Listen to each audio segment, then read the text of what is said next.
à des milliers de personnes sur Internet en live. Donc, silence absolu, s'il vous plaît. Et il est nos limites, donc il peut parler tout le temps qu'il désire. S'il y a des gens qui doivent partir ou autres, qu'ils ne soient pas gênés parce que je ne sais pas combien de temps ça va durer. Bon, demain midi, on doit partir. Alors, donc, on a une limite. Voilà. Voilà, c'est ça. Quel match? C'est bon. Ils ont fait quoi l'équipe dans leur téléphone? Ils ont fait quoi? Alors, juste un petit peu.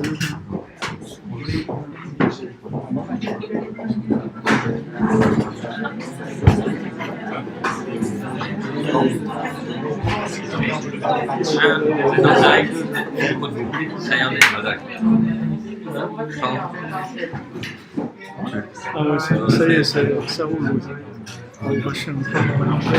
On y va.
Attendez, juste, je vais mettre bien votre sac.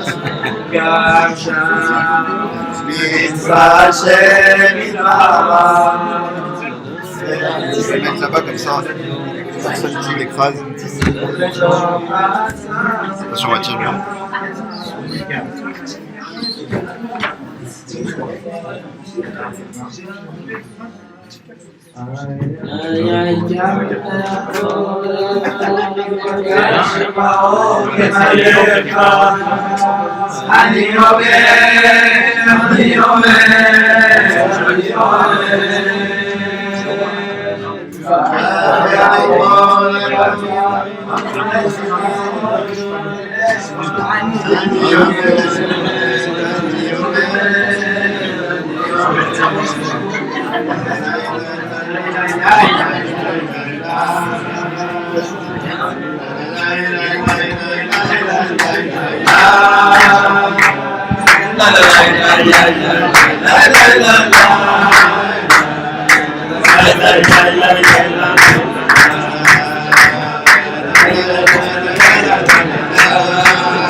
Alors, Shavua Tov à tous et à toutes.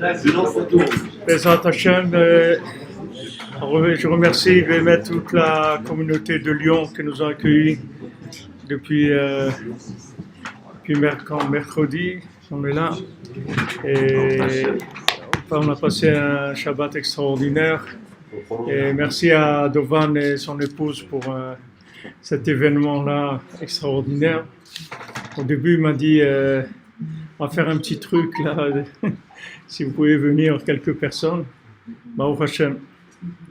C'est comme le petit feu de Rabbeinu, c'est un petit feu, c'est vrai, mais il est incendiaire. C'est pas une petite bougie, c'est une bougie incendiaire comme celle de Hanouka, et qu'on a allumé le premier soir. Après ça s'arrête plus. Ça va aller au Lambaed. Alors bon, j'ai pensé, j'ai pas trop cherché de quoi je vais vous parler, mais on va démarrer, on va essayer de voir Bezrat Hashem, Rabbeinu, il a enseigné une Torah qui s'appelle Bereshit Le'enei Kol Israël. La Torah, elle commence par Bereshit et elle finit par Le'enei Kol Israël. C'est la fin de la Torah. Alors Bereshit, c'est le commencement et Le'enei Kol Israël, c'est la fin. C'est-à-dire le but du Bereshit, c'est d'arriver à Le'enei Kol Israël. C'est-à-dire que tout Israël, il voit ce que Hachem il a fait dans sa création, pourquoi il a créé chaque chose. Hachem il a créé le monde pour nous permettre de le connaître. Hachem il a créé le monde que par amour. La seule raison pourquoi Hachem il a créé le monde, c'est parce qu'il nous aime. Il n'y a aucune autre raison de création du monde. Et il a créé le monde pour qu'on puisse le connaître à travers la matière et qu'on ait le libre arbitre qui est quelque chose d'extraordinaire, qu'on a la possibilité de choisir dans notre vie de se rapprocher d'Hachem ou pas. Alors quand on choisit de faire une mitzvah, quand on choisit de faire quelque chose de bien, comme on pouvait aussi dire qu'on ne veut pas le faire, ou comme on peut choisir aussi le contraire, de faire quelque chose qui n'est pas la volonté d'Hachem, le fait qu'on choisit quelque chose de bien, ça fait grandir nos capacités, la capacité de notre âme à recevoir de l'infini. C'est-à-dire que plus on choisit le bien, et plus on est capable de recevoir de la lumière infinie. Et tout notre passage sur Terre, en fait, c'est comme une salle de training, comme ça, où on s'entraîne à faire des bons choix. C'est pour ça qu'on est là. On s'entraîne, on fait des bons choix. Chaque fois qu'il y a une possibilité de faire du bien, on fait du bien. Chaque fois qu'on est confronté à quoi que ce soit, on choisit le bien dans ce qui est présenté à nous. Et avec ça, on arrive à faire grandir nos capacités de capter l'infini. Donc quand on va arriver après 120 ans de l'autre côté, on va pouvoir se rapprocher d'Hachem et profiter de la lumière infinie, qui est un plaisir qui est indescriptible, puisqu'on ne peut pas décrire qu'est-ce que ça veut dire de vivre la joie de l'infini dans ce monde. Il y a des petits moments où on a des moments de joie, c'est juste un milliardième de ce que ça représente. Et comme c'est écrit que, en fait, on est plus grand que des anges, parce que les anges, ils n'ont pas le choix. Et donc, ils sont bloqués dans la capacité de capter Hachem.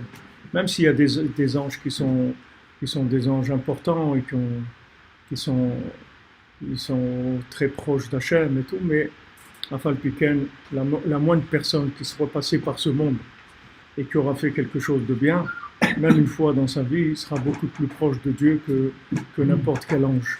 Parce que le fait qu'on a la possibilité de refuser et qu'on cherche à se rapprocher, qu'on dit oui à Hachem, alors qu'on pouvait dire non, ce libre arbitre-là, c'est ça qui fait la grandeur de notre âme. C'est-à-dire, c'est ça ce qui fait grandir l'âme. Donc, chaque fois, toute la journée, le but, Rabbi Nachman il dit dans le Sichot Haran, il dit que dans son livre Les Sichot Haran, en français, je crois que ça s'appelle La sagesse de Rabbi Nachman, dans son livre, il dit que, en fait, tout ce monde-là, c'est un monde de nisayon, d'examen. Chaque fois on passe des examens, que ce soit des examens dans notre vie professionnelle, familiale, quand on est à l'extérieur, n'importe quelle chose qu'on fait, c'est uniquement pour passer des examens, c'est tout, pour réussir. Chaque fois qu'on a réussi l'examen, alors on a grandi et on devient de plus en plus fort et plus large dans notre capacité de gérer des choses qui sont du domaine de l'infini. Ça, c'est notre but sur Terre. Donc Hachem, il a créé le monde pour ça.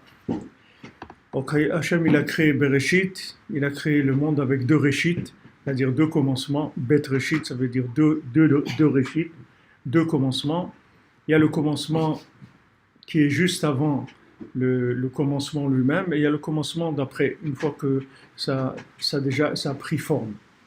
Alors le but, c'est de vivre dans ce monde avec les deux réchits, c'est-à-dire les deux commencements en même temps, c'est-à-dire d'être dans ce monde-là, dans le concret, dans la matière, dans tout ce qu'on a à faire, mais d'être aussi dans l'autre réchit qui est juste avant la création du monde, c'est-à-dire quand les choses elles étaient parfaites, quand les choses elles étaient saintes et à un niveau de pureté très élevé. Donc notre but c'est de rester attaché à ça. Ça c'est le Bereshit. Et si on réussit ça, alors on arrive à l'école Israël, c'est-à-dire à la fin, on va voir la splendeur d'Hachem, on va voir la merveille que c'est d'avoir fait quelques mitzvot dans notre vie, même si quelqu'un il a fait que quelques mitzvot, ces quelques mitzvot-là, ils ont plus de valeur que tout ce qu'il y a dans le monde. Puisque maintenant, même si Hachem, il voulait récompenser quelqu'un pour une mitzvah, tout l'argent du monde, depuis la création du monde, il suffirait pas. C'est-à-dire tout ce qu'il y a dans le monde, si on voulait récompenser quelqu'un sur une mitzvah qu'il a fait, on ne peut pas le récompenser dans ce monde, parce qu'il n'y a pas tout le monde entier, il peut pas payer une mitzvah à quelqu'un pour lui dire, voilà, tu as fait une mitzvah une fois, voilà, on veut te payer, il n'y a pas moyen de payer.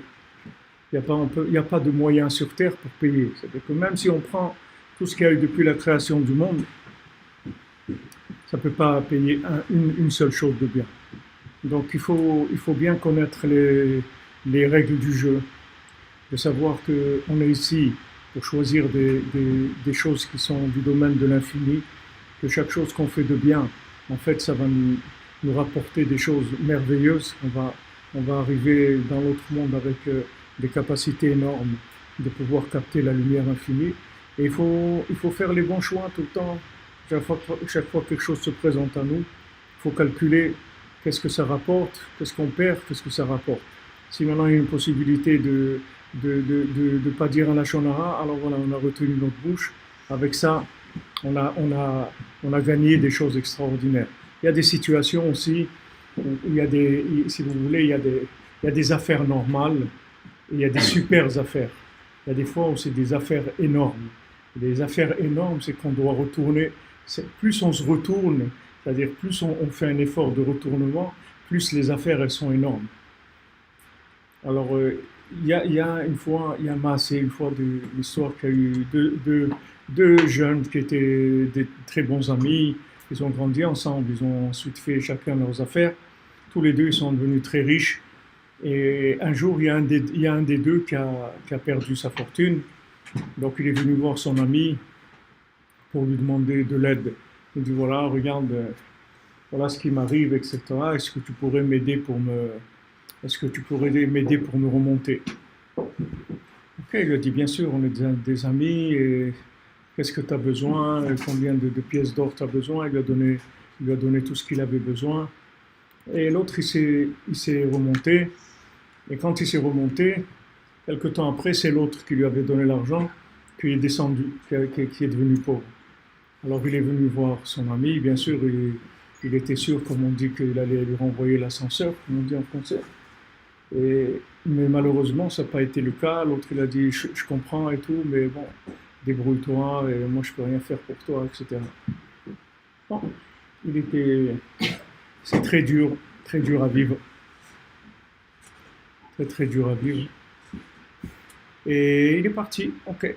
Hachem, il a aidé autrement, il s'est remonté, il a retrouvé la fortune, etc. Il s'est remonté. Maintenant, comme on dit, la roue tourne. L'autre, il commence à descendre, et l'autre, il redevient pauvre. Ah, il devient pauvre, il n'a pas le choix. Il va chez son ami pour lui demander de l'aide. Alors l'autre, dans son cœur, il dit, c'est ce que j'attendais. Maintenant, tu vas voir, je vais le déchirer, le truc. Mais il va savoir qu'est-ce que c'est. Quand j'étais moi, je l'ai aidé, et quand je lui ai demandé, il n'a pas voulu. Il va voir qu'est-ce que c'est. On lui dit, voilà, il y a un tel, il veut vous voir. Il dit, d'accord. Dites-lui de venir. Et au moment où il a le déchiré, il dit, non, je ne veux pas faire ça. Il dit, de quoi tu as besoin? Il dit, voilà, je voudrais tant et tout pour m'orienter. Pas de problème. Il dit, prends, Hatzlacha, Tachamitet. Il est parti. Ok. Quelque temps après, ce monsieur-là, il est décédé. Et c'était pas un monsieur, disons, reluisant au point de vue comportement. Donc, quand il est arrivé de l'autre côté, il avait beaucoup de problèmes. Beaucoup de gens pas très sympathiques qui l'attendaient pour régler le compte. Et Donc quand il est arrivé, il y avait toutes sortes d'énergies négatives qui venaient. Et quand ils ont voulu s'approcher de lui, alors il y a comme une ronde de feu qui s'est faite avec toutes les pièces qu'il avait données à l'autre. Quand il est venu et qu'il voulait se venger, qu'il voulait le remettre à sa place, et il a fait l'effort de lui faire du chesed. Alors c'est toutes les pièces qu'il a données, en fait elles l'ont entouré et elles l'ont accompagné jusqu'au Gan Eden. Il est rentré directement au Gan Eden, alors que c'était pas quelqu'un de reluisant, c'est pas quelqu'un dans sa vie à part qu'il était riche et peut-être qu'il a fait de la tzedaka, des choses, je sais pas, mais en tout cas, point de vue comportement, il était très très médiocre, et même quelqu'un qui avait des problèmes. Pourquoi je vous raconte ça? Il faut que vous sachiez que dans la vie, il y a des épreuves qui rapportent, disons, rapport, comme on dit, 20%, 30%. Il y a des choses qui rapportent 20 millions de pourcents. Tout dépend combien on retient les nerfs, combien on retient l'envie de répondre, l'envie de rendre à l'autre ce qu'il nous a fait, de dire voilà, il m'a fait ça, ok, un jour il aura besoin de moi, il verra, ou même si on ne pense pas ça, mais une fois que la personne elle vient, alors comme on dit, on règle les comptes. Et c'est dommage parce que ce qu'on va gagner quand on va régler les comptes par rapport à ce qu'on gagne, si on dit rien du tout, ça n'a rien à voir. Parce que ça, c'est des épreuves où une personne, elle peut réparer tout ce qu'elle a fait de mal dans sa vie en 5 minutes. Parce que tout dépend de l'intensité de l'épreuve. Et l'intensité de l'épreuve, elle vient par rapport à ce qu'on ressent comme contradiction, comme injustice. Plus on ressent de la contradiction, de l'injustice, et plus l'épreuve elle rapporte. Et quand on sent une injustice terrible, alors ça rapporte des choses extraordinaires. C'est-à-dire, c'est mamache, on répare notre vie entière avec une épreuve.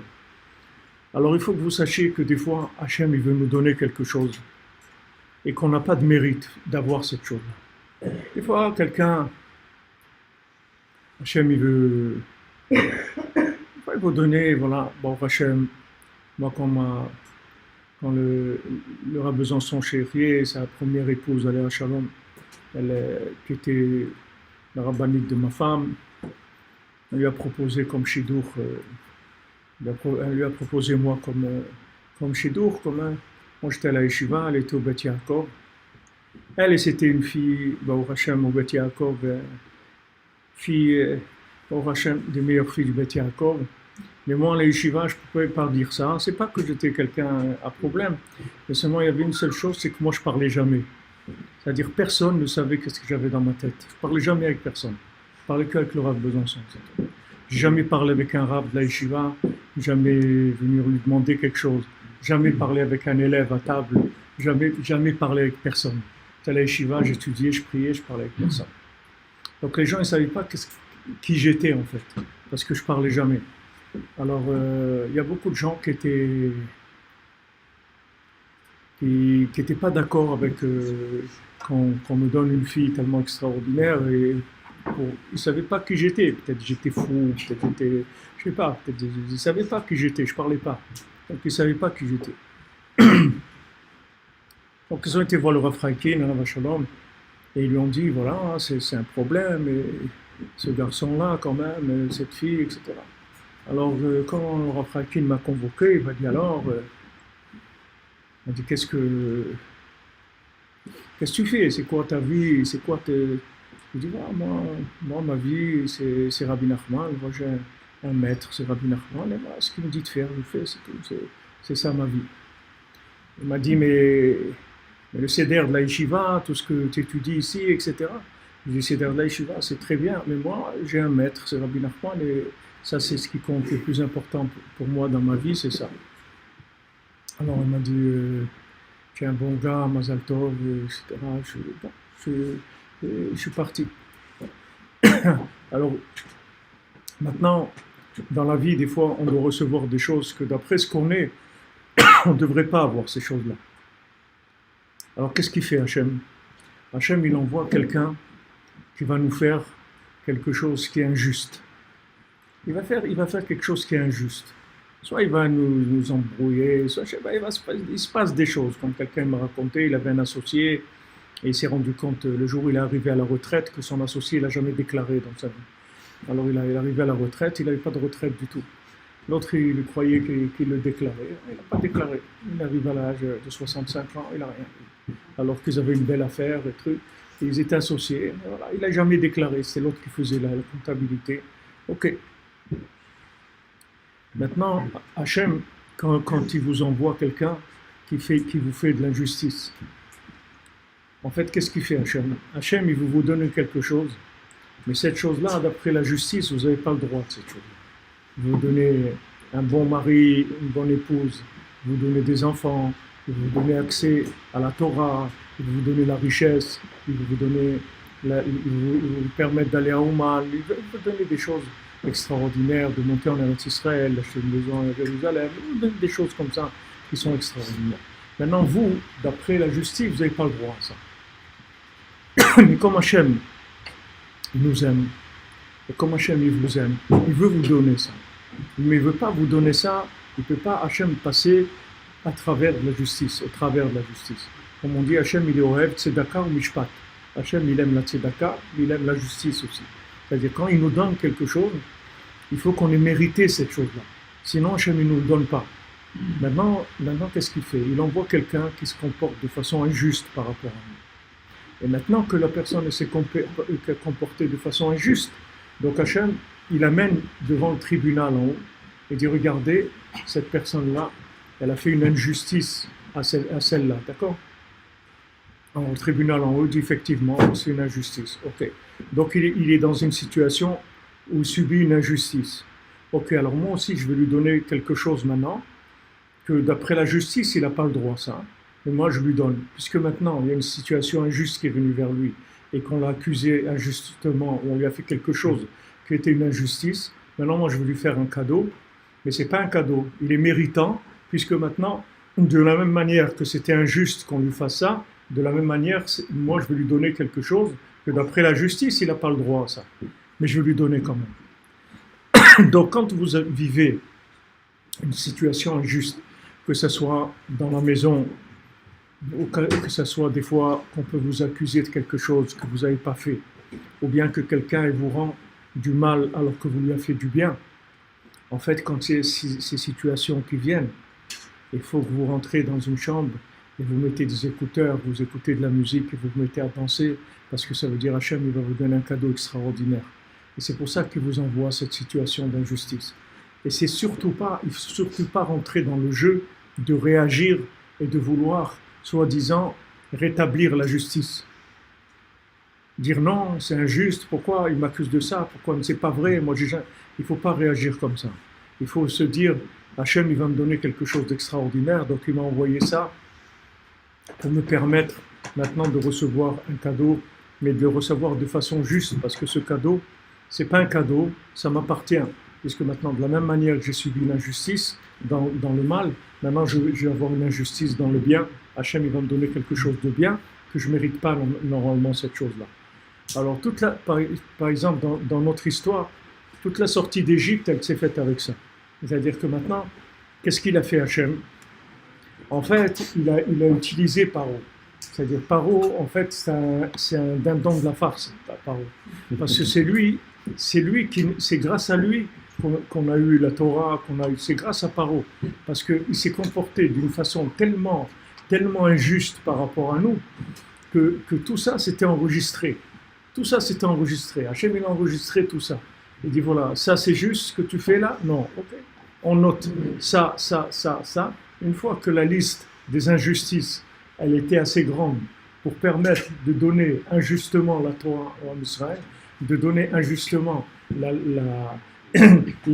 rentrée en Eretz Israël, injustement le temple, tout ce que Hachem nous a donné, une fois que Paro il a rempli en injustice, que c'était assez plein pour pouvoir donner le reste, donc Hachem il nous a fait sortir, il nous a donné tout ce qu'il nous a donné. pour ça que même Hachem, on dit que les 5 premières plaies que Paro refusait de nous laisser sortir. Mais les 5 autres, c'est pas lui. Lui, il nous aurait mais Hachem, il l'a obligé à dire non. C'est-à-dire, lui, il savait même pas que c'est pas lui qui disait non.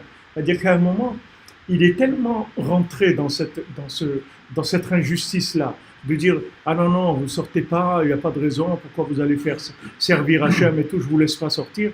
Il s'est comporté de façon injuste que Hachem, il a continué 5 plaies qui étaient mamash contre la volonté de Paro. C'est-à-dire si Hachem il avait laissé faire Paro, au bout de la 5e, il nous aurait laissé sortir. Mais comme maintenant la dose d'injustice, elle n'était pas assez grande pour pouvoir nous donner tous les cadeaux qu'il devait nous donner, Hachem, donc lui-même il lui a augmenté. Lui-même il l'a utilisé pour nous faire du mal. C'est-à-dire, allez, vas-y, encore. Alors, à un moment, mon cher Rabbeinu, il dit, mais Anamar, c'est quoi cette histoire? Moi, tu me dis de venir les délivrer, et maintenant il est en train de... Non seulement je ne les ai pas délivrés, mais maintenant ils doivent eux-mêmes fabriquer les briques. C'est-à-dire, avant, il leur donnait les briques. Maintenant, il dit, ah, vous voulez sortir et tout? Ok, maintenant même les briques, vous fabriquez. Et la même chose, la production. Vous ne baissez pas la production. Alors, ils sont venus, ils ont dit à mon cher Rabbeinu, mais qu'est-ce que tu nous as fait là? Laisse-nous tranquille, qu'est-ce que tu es venu nous faire? Toi, tu es venu soi-disant nous délivrer, c'est devenu pire qu'avant. Alors Moshe, il vient devant Hachem, il dit, c'est quoi que tu leur fais là, ce peuple-là? Hachem, il dit, attends, doucement, attends, tu vas voir. Attends, tu vas voir. Et alors ça fait que quand vous voyez personnellement, ou même dans le monde, quand vous voyez par exemple l'ONU qui fait de l'injustice contre Israël, là, c'est des injustices qui sont c'est lourd. Ça fait rigoler, c'est tellement nul, c'est-à-dire ça fait rire, tellement que ça se cache même pas, mais ça c'est extraordinaire pour nous.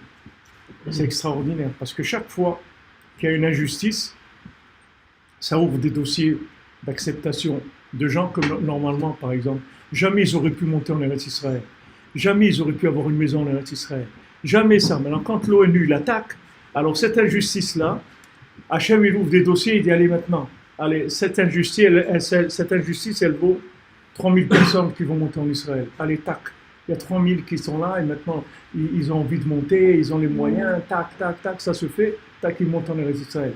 Grâce à quoi? Grâce à l'ONU. C'est-à-dire, s'ils savaient, eux, il ne faut pas qu'ils écoutent les cours sur Internet, mais s'ils savaient, jamais, s'ils voulaient nous faire vraiment du mal, au contraire, ils seraient avec nous. Ils nous diraient, c'est bien, mais c'est extraordinaire, vous, Israël, vous êtes le pays le plus juste de la terre, vous êtes les gens les plus, vous avez l'armée la plus juste, la plus humaine, vous faites tout vraiment. S'ils disaient ça, ça nous bloquerait, ça n'aurait pas des crédits. Mais le fait que maintenant, ils agissent avec nous de façon qui est vraiment ingrate et injuste, ça permet à Hachem de nous faire des cadeaux, alors qu'on ne mérite pas. Qu'est-ce qui va mériter d'aller en Israël? Il y a quelqu'un dans le monde aujourd'hui qui peut mériter d'habiter en Eretz Israël. Rabbi Nathan, il dit, même de dire le mot Eretz Israël, je n'ai pas le droit dans ma bouche. Je n'ai pas une bouche assez kadosh pour dire le mot Eretz Israël. Rabbi Nathan, il dit ça. Qu'est-ce qu'on va dire, nous? Les gens, ils vont habiter, ou même ils vont en vacances, ils vont prier au kotel, ils font des mitzvot en Eretz Israël. Mais qui est-ce qui va leur donner ça? Quel droit ils ont de ça? Quel droit avec les comportements qu'ils ont à côté, etc. Comment ils vont avoir le droit de faire des choses comme ça? Alors Hachem, il met en place un système d'injustice. Et ce système d'injustice, en fait, c'est que pour nous faire des cadeaux. Donc ça, il faut rentrer ça dans votre cœur, parce que ça, c'est une source d'affaires exceptionnelle. C'est-à-dire que si vous savez supporter l'injustice, vous allez grandir dans des niveaux extraordinaires. Des choses que vous ne méritez pas du tout, que jamais de votre vie vous serez arrivé à ça. Mais le fait qu'il y a des gens qui ont été injustes avec vous, ça va vous faire monter. Vous allez réussir des choses extraordinaires dans votre vie. Que ce soit dans la chorma, que ce soit dans la richesse, n'importe quoi. Mais ça vous fait monter au-dessus de la moyenne, grâce à ces injustices. Alors que si vous réagissez, qu'est-ce que vous allez gagner?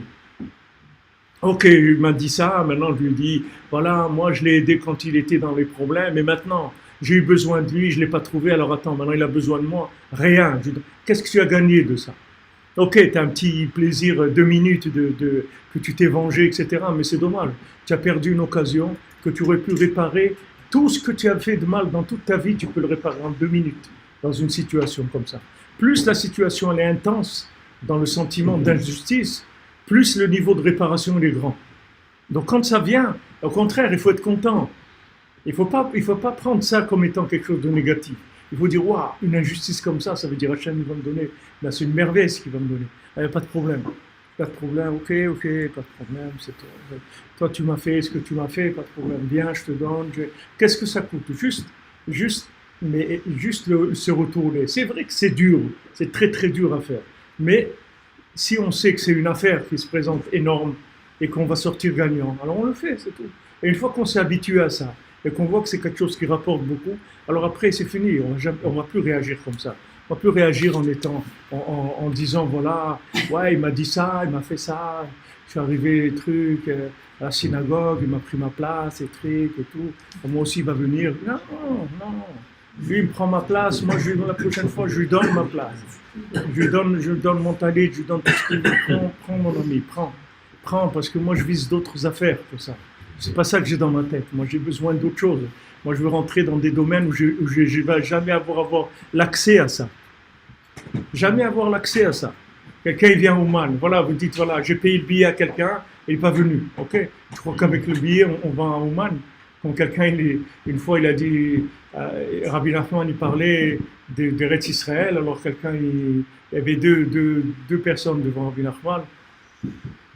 Et il y en a un qui disait, si je le mérite d'aller en Eretz Israël, Bezrat Hashem, alors l'autre il dit que ça veut dire si tu as le mérite. Tu achètes un billet, tu vas en Israël et c'est tout. Alors après Rabbi Nachman il a dit comme ça, celui qui a dit si j'ai le mérite d'aller, Bezrat Hashem lui il va aller en Eretz Israël. Et celui qui a dit qu'est-ce que c'est Eretz Israël? J'achète le billet, tu vas, il dit celui-là il ira jamais en Eretz Israël. Comme ça il a dit Rabbi Nachman. Ça veut dire que ne croyez pas que le billet c'est ça qui manque. C'est pas le billet qui manque. C'est en haut, il faut qu'ils ouvrent c'est pas le billet.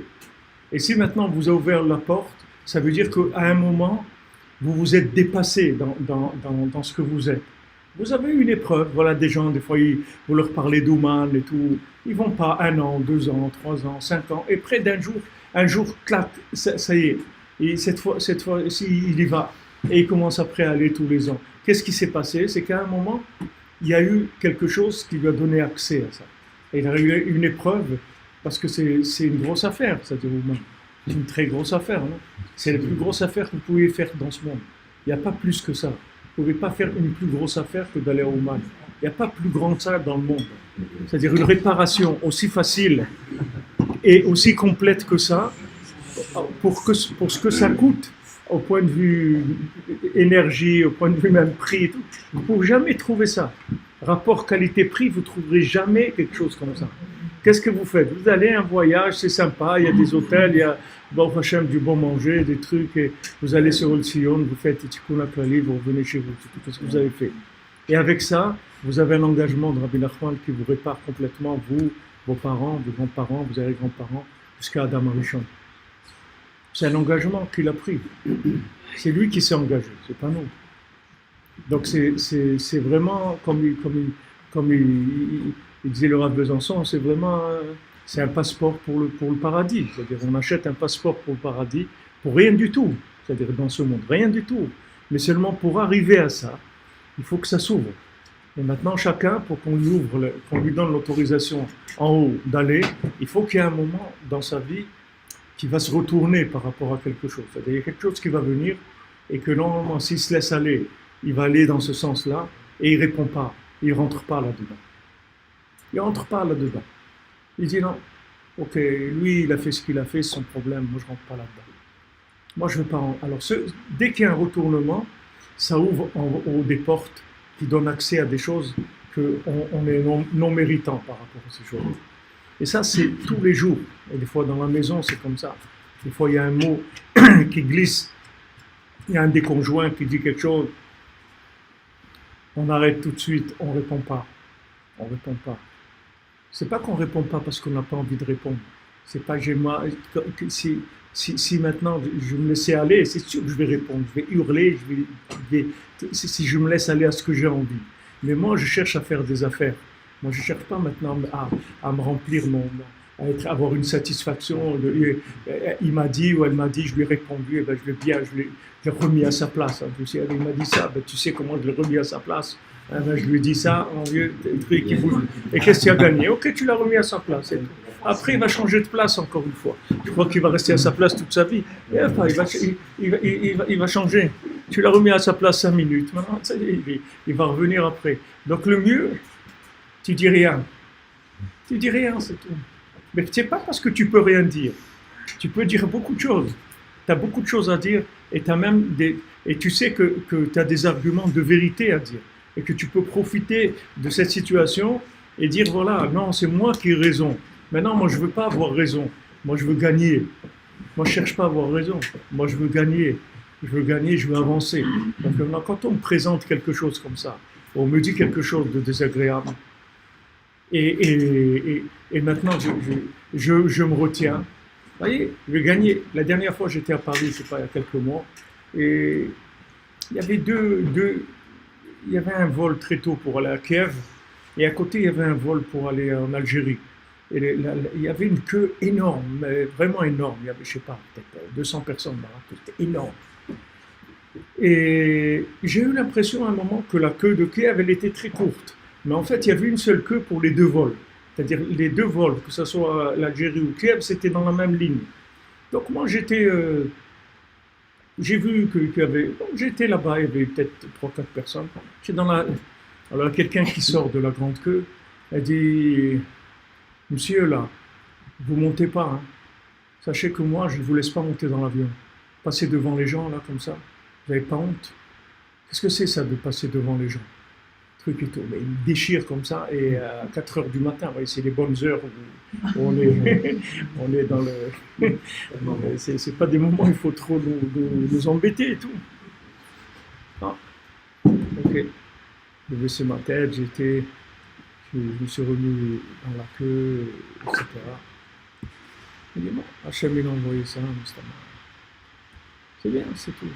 Qu'est-ce que je vais gagner? Que je vais me déchirer, je vais dire, j'appelle la police, je fais semblant qu'ils vont me frapper, je vais chercher la police, je vais faire un truc. Et qu'est-ce que je vais gagner tout ça? Ok, même si j'ai raison, que la police, elle vient, elle dit, monsieur, allez-y, et trucs, ok, je vais passer, j'ai gagné une demi-heure de queue, j'ai pas fait, ok. J'ai les trucs et j'ai la satisfaction, je lui dis, ben voilà, je t'ai écrasé, c'est moi, ok. Et ça, ok, ça s'est passé. 5 minutes après, on a terminé ça.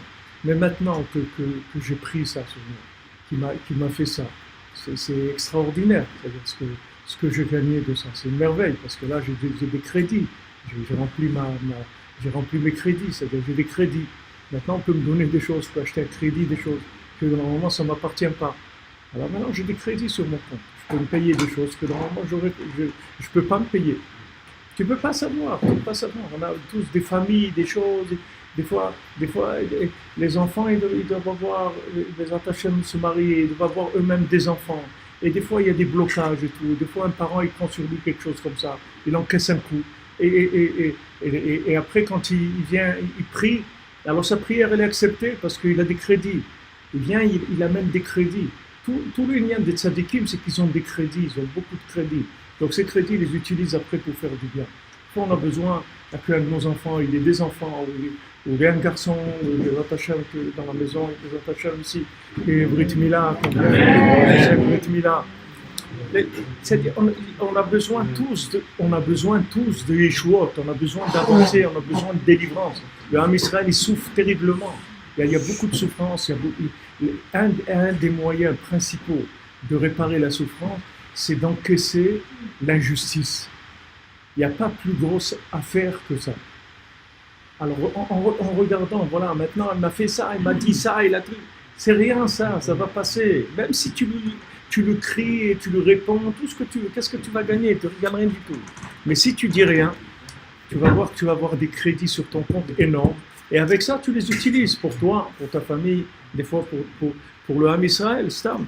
Il y a quelqu'un qui devait des trucs, lui arriver ce qu'il devait. Grâce à ça, on va utiliser ça et la personne, elle va. Et tu ne sais même pas tout ce que tu as pu faire de bien. Donc Hachem, quand il nous envoie des épreuves comme ça, il ne faut pas les prendre au premier niveau. Il faut rentrer tout de suite, il faut regarder tout de suite plus loin. Donc Rabbi Nachman, il nous apprend à vivre comme ça. C'est vrai que ce n'est pas facile, mais une fois que vous êtes habitué et que vous savez pertinemment que ça rapporte énormément, alors vous acceptez, c'est tout. Vous acceptez. Quelqu'un vous dit quelque chose, des fois c'est à la maison, on nous dit quelque chose, c'est pas vrai. C'est pas vrai. Il n'y a aucune raison de me dire ça. Des fois j'ai fait quelque chose de bien, j'ai fait tout ce qu'il fallait et je me prends quelque chose comme ça. Il n'y a aucune raison de me dire ça. Mais moi je veux pas avoir raison, moi je veux gagner. Moi je veux gagner, je suis là quelques années, j'ai envie de ramasser des mérites. Et donc je me tais. Je me tais. Je me tais pas parce que j'ai envie de me taire, je me tais parce que je sais que ça rapporte. C'est tout, c'est pour ça que je me tais. J'encaisse ces choses-là. Toutes les situations qui sont comme ça, ce sont des situations qui vont nous enrichir énormément. On souffre, mais de toute façon on souffre. De toute façon, ce monde-là, c'est un monde de souffrance. C'est pas un monde c'est le bonheur, c'est pas ici. Le bonheur va être après 120 ans, c'est pas ici. Ici, c'est pas un monde facile. Tous les gens, ils prennent comme on dit, des coups. Il y a pas, c'est pas facile. La vie, elle est pas facile. Donc c'est pas, il faut pas croire qu'on va arriver ici, même si on répond et qu'on est capable, etc. Il faut pas croire qu'on va s'en sortir tellement facilement. Donc il vaut mieux encaisser et ne pas répondre, en sachant que grâce à ça, on va arriver à des choses extraordinaires.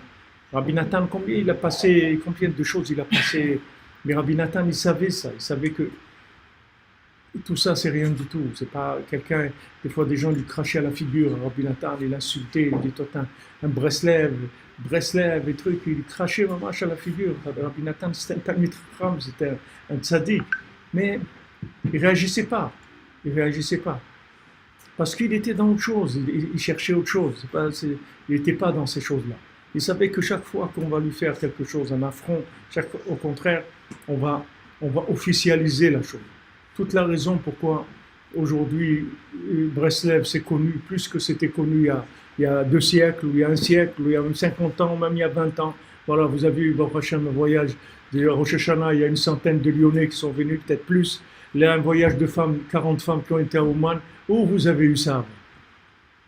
Il y a 20 ans, vous savez, quelqu'un s'il veut se parler d'Ouman ici, il lui appelle le SAMU, ou je ne sais pas ce qu'ils vont lui faire. Il parler d'Ouman. Ouman, on n'a pas dit l'Ukraine, les trucs qui sont à voir avec ça. Il y a des centaines de trucs. Pourquoi? Parce qu'il y a des gens qui supportent. Il y a des gens qui supportent des situations difficiles. Ces situations difficiles, elles ouvrent des accès extraordinaires. Ça ouvre des accès extraordinaires. Et c'est comme ça que la Géoula, elle va venir. La Géoula, elle va pas venir avec des évolutions normales. C'est-à-dire que maintenant, quand vous acceptez une injustice, vous acceptez un affront, vous acceptez un mot déplacé, en fait, qu'est-ce qui se passe? Vous rentrez dans un système d'accélération des choses. C'est-à-dire que normalement, ça ne devrait pas se faire. Ça aurait pris 1 siècle pour se faire. Et maintenant, ça va se faire en 5 minutes, au lieu que ça prenne 1 siècle. Parce que la situation, elle est intense. Ça me fait mal. Ça me fait très mal. Et maintenant, ça me fait mal et je dis rien.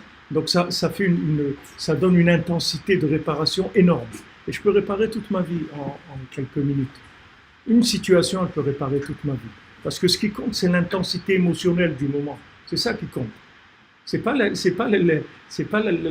On regarde pas le temps, il veut rien dire. C'est l'intensité du moment qui compte.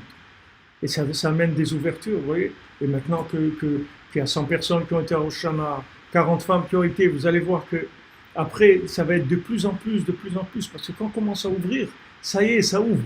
Chaque fois qu'on ouvre un peu, ça ouvre encore plus, et encore plus, et encore plus, et encore plus. Tout ça se fait grâce aux gens qui supportent des difficultés et qui ne réagissent pas selon leurs nerfs et leurs raisons. Ils encaissent, c'est tout, ils disent rien du tout. Mais voilà, tous les sadikim, tout ce qu'ils ont eu, c'est grâce à ça. Parce qu'ils ont accepté d'être méprisés. Tout ce qu'on a aujourd'hui, Eretz Israël, d'après la loi, on ne devrait pas avoir ce pays-là. Il n'y a aucune raison qu'Hachem nous redonne Eretz Israël d'après nos mérites. Il ne nous aurait jamais donné.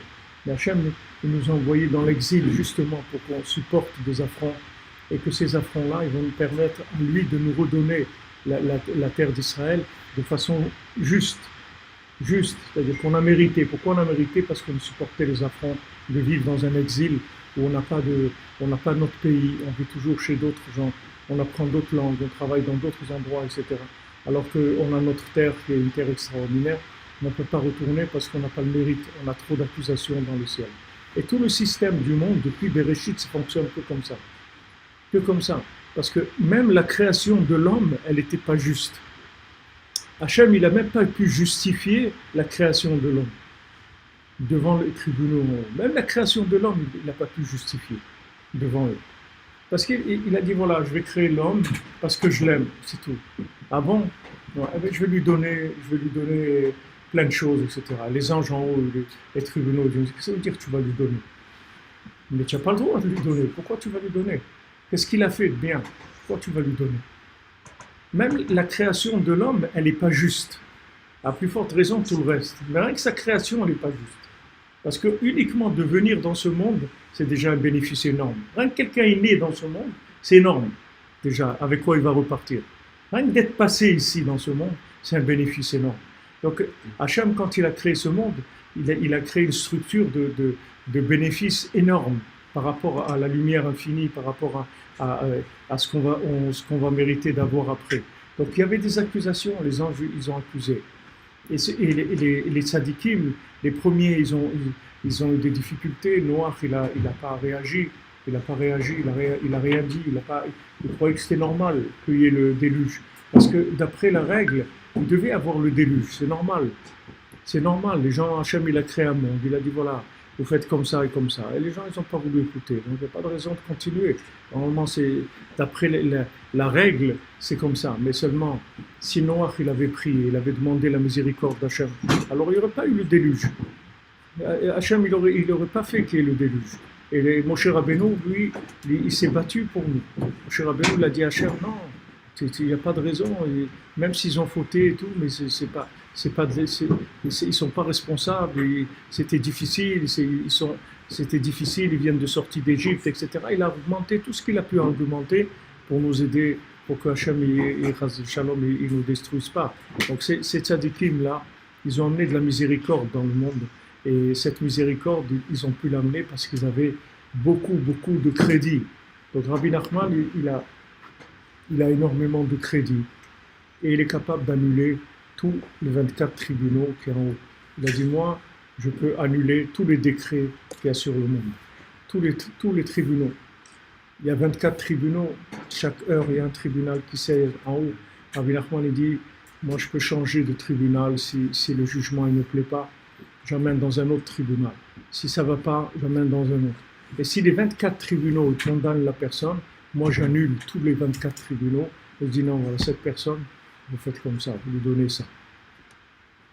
Et ils sont obligés de l'écouter. Pourquoi? Parce qu'il a des crédits. Il a des crédits énormes. Donc ces crédits, il les monnaie dans la justice et il décide, lui, de la justice qu'il va y avoir en haut sur n'importe qui.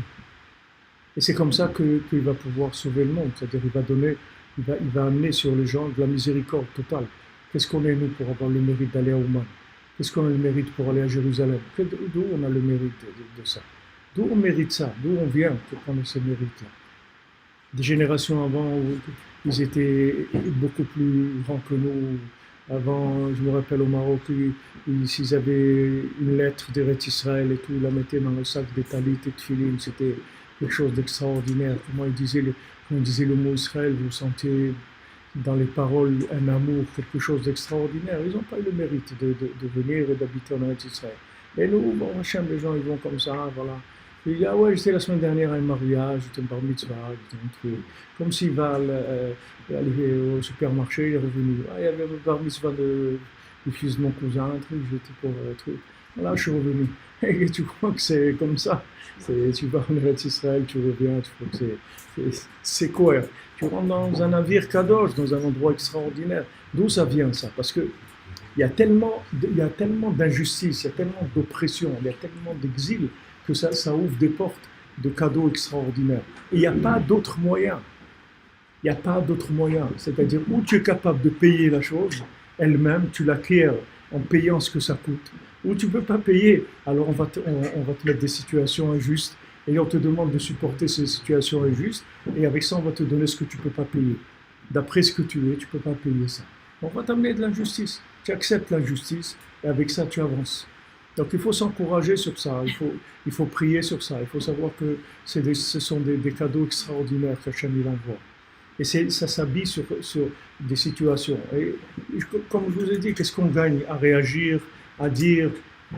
Ça ne sert à rien. Quelqu'un nous insulte et nous traite, et sale juif ou n'importe quoi. Tu vas répondre, à quoi ça va te servir de répondre?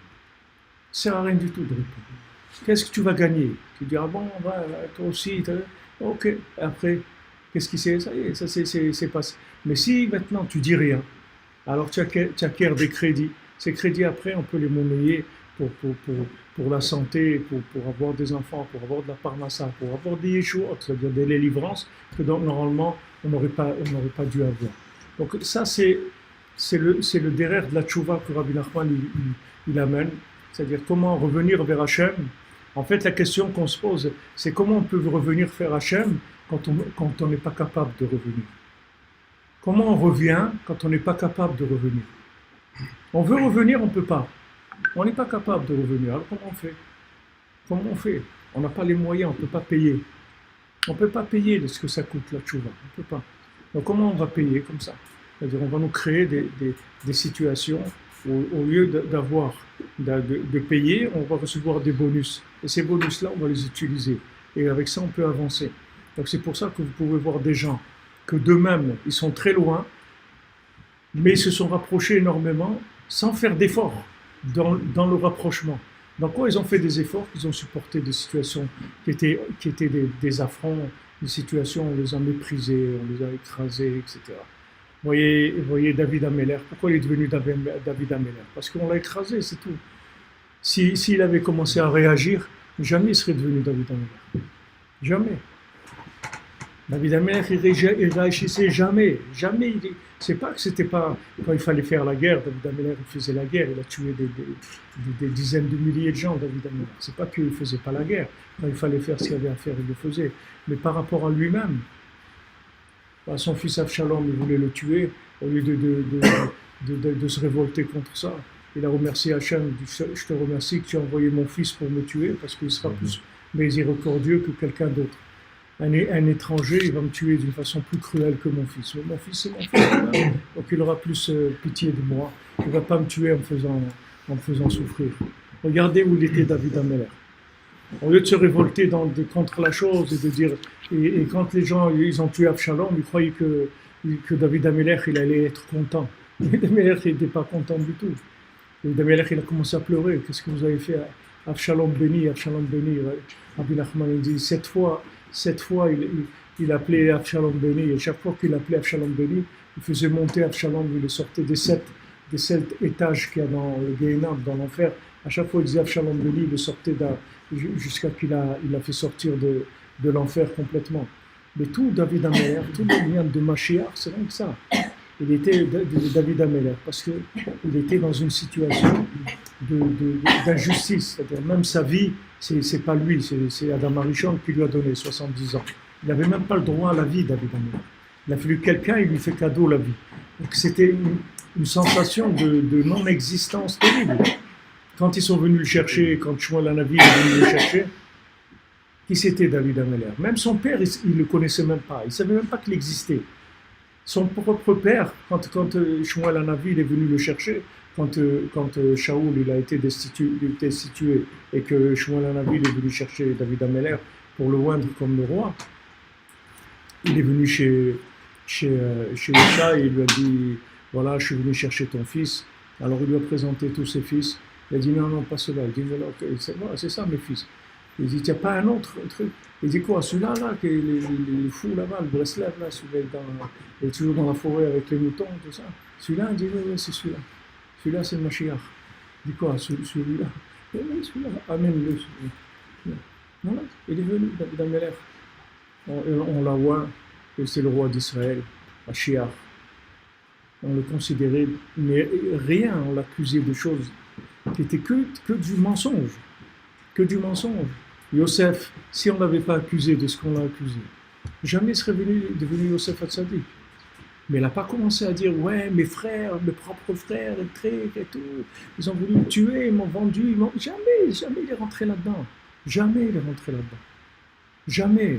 Quand ils ont eu peur de lui, quand il s'est révélé à eux, ils ont dit, ouais, ça y est, maintenant surtout que notre père, il n'est plus là, il va nous déchirer, il va nous faire des... Jamais. Il a dit, c'est Hachem, c'est pas vous. Je rentre même pas dans ce jeu-là. Et c'est comme ça qu'il est venu Yosef Hatzadik. C'est pas des gens qui allaient dans la raison sociale. Ils rentraient pas dans la raison sociale. Dès qu'il y avait quelque chose, ils voyaient plus loin ok, ils m'ont fait ça, mais c'est pas eux.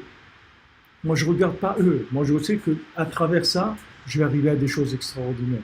Non seulement que je vais arriver à des choses extraordinaires, mais c'est la seule façon par laquelle je pourrais arriver à là où je dois arriver. Il n'y a pas d'autre façon, c'est pas possible. C'est pas possible, il y a trop d'accusations, c'est pas possible.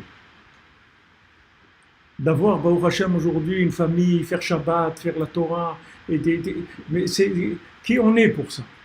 Qui on est pour avoir le mérite de faire ça? Vous croyez que c'est comme ça, faire un Shabbat et avoir une famille, des enfants qui apprennent la Torah, tout. Quand il vient, allez, viens, rentre et fais ce que tu veux. Pas du tout. Un enfant qui étudie la Torah, c'est quelque chose qui a même pas, on ne sait même pas ce que ça veut dire, on n'a même pas la dimension dans notre tête.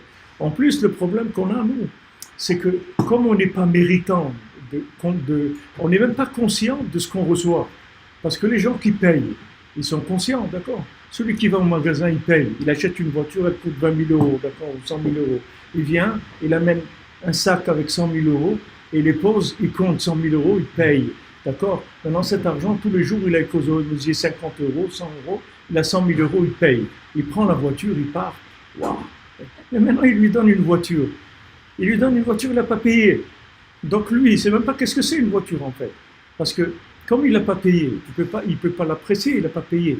Donc notre problème, c'est ça. C'est pour ça que, en même temps qu'il y a ce système-là de recevoir des bonus par l'injustice, il faut développer le système de Hanouka, de remerciement. Parce que si on ne s'habitue pas à remercier pour ce qu'on a, on n'est pas conscient. Notre problème, c'est que comme on nous donne les choses cadeaux, on ne peut pas apprécier parce que c'est cadeau. On n'a pas payé. Et si on veut nous faire payer, on ne peut pas payer. On n'a pas les moyens. Regarde, on est devant un problème. C'est-à-dire qu'on nous donne des choses. On dit, qu'est-ce que tu penses? Eh ben, c'est bien. Ça veut dire c'est bien. Qu'est-ce que ça veut dire c'est bien? Une fois, j'avais un ami à moi, je l'avais à 7h du matin, après la tfila, je l'avais rencontré à la pharmacie. Je dis, ça va? Il me dit, qu'est-ce que ça va, les gosses, c'est malade, des trucs, j'en ai marre. Je lui dis, mais tu sais, il y a beaucoup de gens qui auraient aimé avoir des enfants, même s'ils vont à la pharmacie à 7h du matin pour acheter du Vic ou des trucs comme ça. Ils auraient été d'accord. Avant que maintenant tu aies un problème, il faut les avoir, les enfants, déjà. Avant qu'il y ait un problème. Il faut avoir de quoi avoir le problème. Vous comprenez dans la situation dans laquelle on est. C'est que comme on nous fait cadeau, on n'est pas conscient de la valeur. Donc on peut pas vraiment remercier Hachem parce qu'on ne sait pas ce que ça veut dire, ce qu'on nous l'a fait cadeau. Donc on est obligé de développer une éducation à côté du remerciement. Dire, tu sais, regarde, tu sais quand même ce que tu as, ça a une valeur, il faut que tu respectes ce qu'on t'a donné. On t'a donné une famille, on t'a donné des enfants, on t'a donné une maison, on t'a donné une parnassa. Alors il faut que tu t'habitues à dire merci pour ça.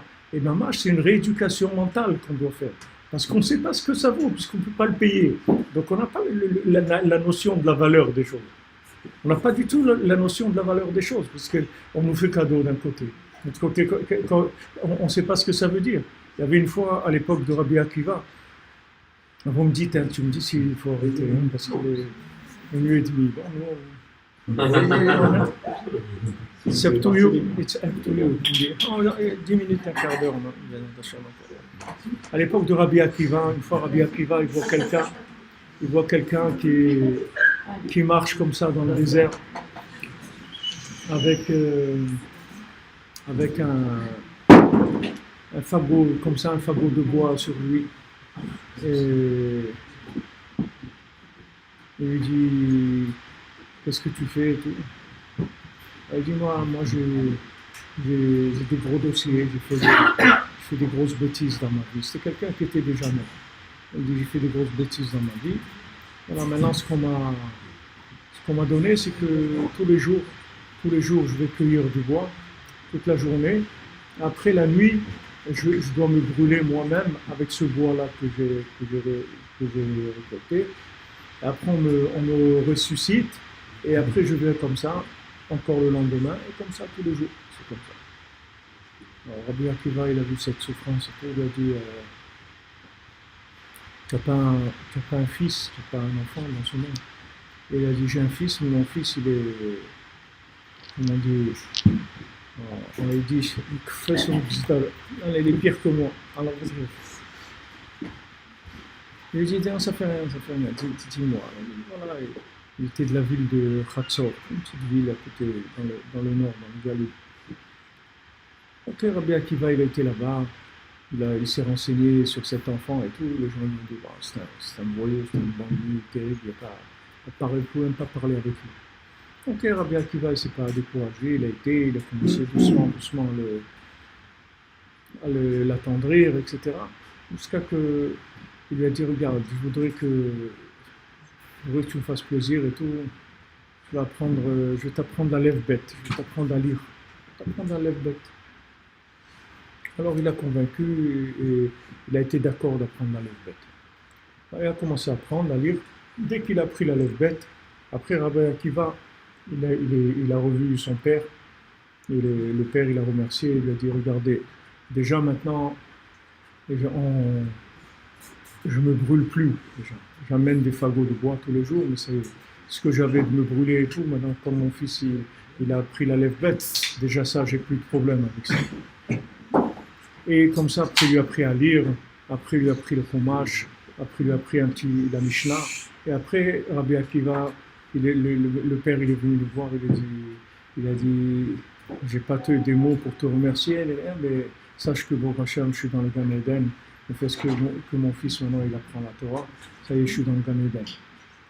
Donc nous, on n'est pas conscient des affaires qu'on est en train de faire. Nous, on croit, on envoie l'enfant à l'école, il va apprendre le truc, il apprend à prier, il fait des bénédictions, les trucs. Nous, on ne se rend pas compte, parce que quand on vous dit comme c'est des cadeaux, donc on ne se rend pas compte. Alors il faut se conscientiser sur le bien. Et si on n'est pas conscient, alors il faut faire un travail, il faut apprendre, c'est tout. Alors, on dit, Rabbi Nachman dit que Yemé Chanouka, c'est Yemé Oda, c'est des jours de remerciement. Et ça s'appelle Chinour, c'est-à-dire c'est l'éducation. C'est-à-dire, en fait, Chanouka, c'est pour éduquer les fous. C'est-à-dire, c'est fait pour éduquer des fous. Qu'est-ce que c'est des fous? C'est des gens qui ne savent pas la valeur de ce qu'ils lui donnent. La Mishnah dit, qu'est-ce que c'est un fou? C'est quelqu'un qui ne connaît pas la valeur de ce que tu lui donnes. C'est-à-dire, donc, tu lui donnes un billet de 100 €, il croit que c'est un morceau de papier. Il croit que c'est un morceau de papier.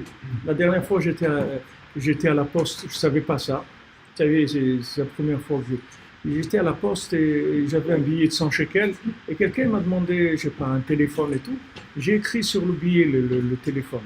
Et la dame qui travaillait à la poste, elle me dit, tu n'as pas le droit de faire ça. Je dis, pourquoi? Et à moi le billet, mais n'est pas à toi, le billet. Le billet appartient à l'État. Maintenant, l'État, il te prête le billet pour que tu puisses utiliser, c'est-à-dire que pour faire acheter, etc. Mais le billet lui-même ne t'appartient pas, tu n'as pas le droit d'écrire sur un billet. Je ne savais pas, moi je croyais que le billet il est dans ta poche, il est à toi, il n'est pas à toi. Je lui dis merci beaucoup, excuse-moi et tout. Elle me dit, c'est, comme ils disent en Israël, c'est plili, c'est-à-dire c'est très grave. Et tu peux avoir une amende et tout, parce que tu détruis les biens de l'État. Je dis, mais attends, mais c'est mon argent, c'est moi qui ai détruit. Non, c'est pas toi. Non, l'argent, c'est la valeur du billet, mais le billet lui-même ne t'appartient pas. Donc nous, on est comme ça, on a des billets, on croit que tu peux écrire dessus, grabouiller, dessiner, faire ce que tu as envie. C'est pas à toi. Qu'est-ce que c'est? Et en plus, les gens, ils se plaignent. Non seulement ils ne disent pas merci, mais en plus, ils se plaignent quand il y a des petits problèmes. Mais attends, il faut que tu mettes les pendules à l'heure, là, tu as un problème. C'est-à-dire que, en fait, après, on ne sait plus quoi faire, parce qu'on te fait des cadeaux et tu te plains. Alors, on ne sait pas, peut-être si on te fait plus de cadeaux, on a peur que tu te plaignes encore plus. Alors, on ne sait plus comment gérer ton affaire. Mais, alors, on doit faire une rééducation. Bon, Hachem à Hanouka, c'est un moment où Hachem il nous rééduque dans cette chose-là. C'est-à-dire, il nous apprend à dire merci sur ce qu'on a. à dire merci sur ce qu'on a. Merci mon Dieu pour ça. Merci mon Dieu pour ça. Merci mon Dieu. On passe un petit moment à dire merci sur ce qu'on a. C'est vrai qu'on voudrait beaucoup de choses. Ok. Et ce qu'on veut, c'est, comme on dit, on a le droit de vouloir ce qu'on veut. Mais déjà, on est obligé de remercier parce que quand en français, quand vous dites, quand vous remerciez, c'est comme ça que vous allez connaître la chose en fait. Quand on dit être reconnaissant, dans le mot reconnaissant, il y a le mot connaître. C'est-à-dire, en fait, la seule façon de connaître les choses, c'est d'être reconnaissant par rapport à la chose. Quand vous êtes capable d'être reconnaissant, alors vous allez voir que vous allez commencer à connaître la chose et commencer à l'apprécier vraiment. Alors vous voyez dans quel problème on est dans notre génération. D'un côté, on est assisté à 100%, et d'un côté, cet assistanat, il entraîne un manque d'appréciation. Et c'est pour ça qu'on est triste, qu'on est des gens, on a une nature triste, alors qu'on est les générations les plus riches, les plus bon, Hachem, on n'a pas passé ni la guerre 14-18, ni 39-45, c'est-à-dire on est des générations vraiment extraordinaires, c'est-à-dire il y a une richesse extraordinaire, il y a des moyens de transport, il y a de la paix, il y a des choses merveilleuses. Aujourd'hui, il n'y a même pas des grandes guerres, les gens ne peuvent même pas faire la guerre, tellement que c'est terminé. Tous les pays, même l'Iran, l'Amérique, ils aboient comme ça, mais ils vont rien faire du tout, parce que c'est impossible. Aujourd'hui, celui qui bouge un truc, il va sauter tout de suite, c'est impossible. Aujourd'hui, ils ne peuvent même pas faire des guerres. Hachem, il a mis une situation telle que même les pays ne peuvent pas faire la guerre. On est dans des conditions mamash optimisé au maximum pour être heureux. Et les gens, ils sont plus tristes que les gens qui étaient dans des problèmes terribles, qu'ils n'avaient pas de quoi manger, qu'ils avaient des épidémies, qu'ils avaient des problèmes terribles. Les gens, ils étaient joyeux. Et maintenant, tu trouves des gens, ils ont plein de choses, et ils sont pourquoi? Parce que c'est des cadeaux. C'est des cadeaux. Comme on n'a pas payé, on n'est pas joyeux, parce qu'on n'a pas payé la chose. Et maintenant, on ne peut pas faire autrement, puisqu'on n'a pas des moyens de payer. Donc, Hachem, il nous donne, mais en même temps qu'il nous donne, il attend la réaction. Il dit, attends, mais qu'est-ce que je fais? Si je lui donne encore, je vais le pourrir encore plus, il va être plus pourri gâté que ça. Il va commencer à se plaindre, à râler, ouais, truc, ça, truc. Il va commencer des petits détails, à commencer à se plaindre sur les petits détails. Moi, je lui fais cadeau des trucs énormes. Donc, ça bloque le système. Tandis que si vous commencez à dire merci, vous passez un petit moment tous les jours, pas l'air de passer des heures, 1 minute, ça suffit, à dire merci Hachem pour ce que vous avez. Et vous dites à Hachem, regarde, excuse-moi mon Dieu, mais je suis inconscient du bien que tu me donnes. Mais s'il te plaît, continue à me donner du bien, parce que j'aimerais être conscient du bien et vraiment danser de joie toute la journée pour ce que tu m'as donné. Mais malheureusement, je n'ai pas la conscience, je suis fou, je ne sais pas apprécier le bien que tu me donnes.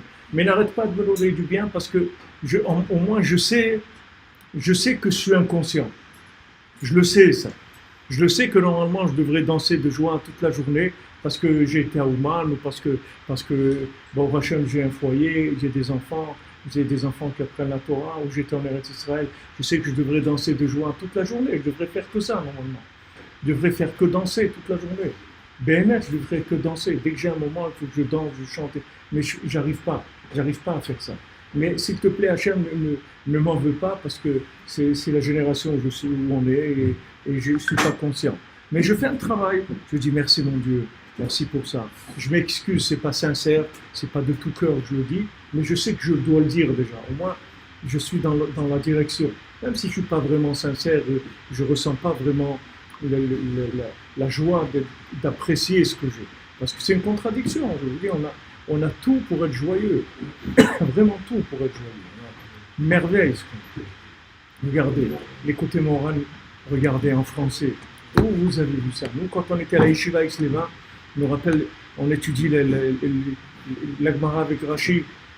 Et toujours, je me disais, mais pourquoi ils ont fait un alphabet Rashi comme ça? Il faut apprendre encore un autre alphabet. Et truc. Chaque chose, c'était dur, maman, c'est dur. Aujourd'hui, vous avez tout. Vous voulez apprendre la Gemara, vous avez des Gemaras qui vous apprennent. Chaque mot, il vous l'explique. Vous n'avez pas besoin de Magichi ou de rien du tout. Les Gemaras sont expliqués sur Internet. Vous mettez des écouteurs, ils vous expliquent tout. Ils répètent tout, comme si vous ne savez rien. Chaque fois que vous explique quelque chose, il vous explique comme si vous ne savez rien. C'est-à-dire vous pouvez étudier la Gemara même si vous ne savez rien du tout. C'est tout ouvert. C'est traduit, Baruch Hashem, dans combien de langues, il y a combien de cours dans toutes les langues. Il y a vraiment des choses extraordinaires. Et avec tout ça, on n'arrive pas à être joyeux. Parce que malheureusement, on n'arrive pas à apprécier ce qu'on a. Qu'est-ce qu'on va faire? Ça, c'est notre folie. Ça, c'est la définition de la Mishnah d'un fou. C'est ça la définition. C'est quelqu'un qui ne sait pas apprécier ce qu'on lui donne. C'est ça un fou. La définition, quand Mishnah dit un fou, c'est-à-dire quelqu'un, il n'est pas tour de mitzvot et tout. C'est ça la définition. C'est qu'il est inconscient. Il ne sait pas. Il est inconscient. Ouais, tu lui as donné ça et ça, il va trouver un petit truc, un petit truc, il va éclater de nerfs, de commencer à dire ouais, pourquoi ça, pourquoi ce truc, ça ne marche pas, c'est pas comme ça. Il va s'énerver. Tout ce qu'il reçoit de bien, il n'est pas conscient. Donc on vit dans cette chose terrible, que d'un côté, la Géoula ne peut venir que par cadeau d'Hachem, elle ne viendra pas autrement, et d'un autre côté, on n'est pas au niveau de dire merci. C'est-à-dire, mais au moins de savoir qu'on est fou. C'est-à-dire, quand on sait qu'on est fou et qu'on n'apprécie pas, alors au moins qu'on l'exprime, qu'on dit à Hachem, regarde, je te remercie, même si au fond de moi, je ne suis pas conscient du bien que tu me fais, mais j'aimerais en être conscient. Et je n'en suis pas conscient. Mais au moins, je te remercie. Oh Hachem, tu m'as donné le scout. Voilà, j'ai fait ça.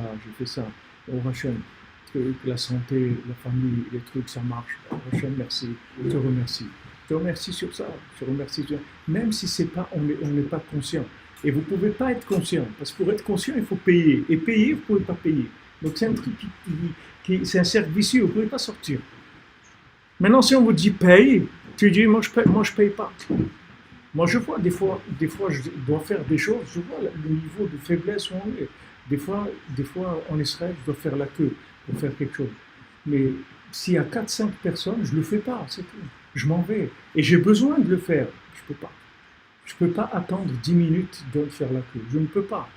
Le premier choc que j'ai eu quand j'étais à Ouman en 1979, c'est que j'étais à Moscou. J'ai vu une queue dans un endroit, mais je vous dis, ça tournait dans la rue comme ça allait dans la rue à côté, une queue énorme. Donc je me suis dit, waouh, il doit y avoir un truc. Non, qu'est-ce qu'ils étaient en train d'acheter des concombres, c'est tout. C'est-à-dire, ils donnaient 3-4 concombres, quelqu'un avait le droit d'acheter, c'est tout. Il y avait un camion. Et 3-4 concombres, la personne elle payait, et voilà, il y avait un autre. Pour acheter les concombres, il fallait rester, je ne sais pas, 2-3 heures pour pouvoir acheter. Nous, on va attendre 2-3 heures pour acheter des concombres. Mais nous, on peut mourir de faim, on ne fait pas la queue. On peut mourir de faim, on ne fait pas la queue, on n'a pas la force. On n'a pas la force. Aujourd'hui, voilà, tout automatique, et tu commandes les trucs sur Amazon, tu commandes le manger sur Amazon, les trucs là, parce qu'on ne peut pas. On ne peut pas, on n'a pas la force. Quelqu'un, il va rester, même d'aller l'acheter, il n'a pas la force. S'il faut attendre un petit peu, le moindre truc, on lui dit, ah non, il n'y a pas aujourd'hui, on reçoit demain, ça y est, c'est pas la peine. Je vous le commande, vous venez demain, non, ne commandez pas. Demain, ça n'existe pas pour moi. C'est maintenant ou rien. C'est la faiblesse qui fait ça. C'est la faiblesse de la personne. On est faible. On n'est pas capable de payer. Ça, c'est des signes qu'on voit sur nous tous les jours. Alors, Bezat Hashem, que Hashem, il est pitié pour nous vraiment. Et qu'il nous donne tout cadeau gratuit. Et même si on n'est pas au niveau d'apprécier, de dire merci de tout cœur, que ça aussi, que le semblant de merci qu'on dit, il soit aussi reçu comme si on avait dit vraiment merci de tout cœur. Comme on dit, voilà, je fais les Teilim, Keilou Amram, David Amelech alav shalom. Je fais les Teilim, mais considère que c'est David Amelech qui les a dit, pas moi. C'est-à-dire la même chose, on dit à Hachem, regarde, je te dis un merci, mais comme si c'était sincère. C'est-à-dire, prends-le comme si c'était sincère. Je ne suis pas conscient, c'est pas de ma faute. C'est pas de ma faute, je ne suis pas conscient. Mais que je suis conscient que je ne suis pas conscient, ça c'est énorme. Be'atzlacha, merci beaucoup.